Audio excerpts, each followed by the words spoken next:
હાલ મહત્વના સમાચાર સામે આવી રહ્યા છે। મહીસાગર જિલ્લાના બાલાસિનોર ખાતે બંધના એલાનને ભારે સમર્થન। બાલાસિનોર નગરના નગરજનો દ્વારા બંધના એલાનને તમામ વેપારીઓ કર્યું સમર્થન।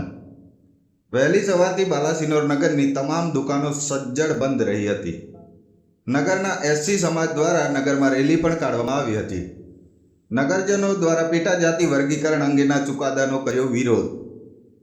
બાલાસિનોર નગરમાં તમામ વેપારીઓ અને અગ્રણીઓ દ્વારા મોટી સંખ્યામાં ભેગા થઈ બંધને સમર્થન આપ્યું હતું।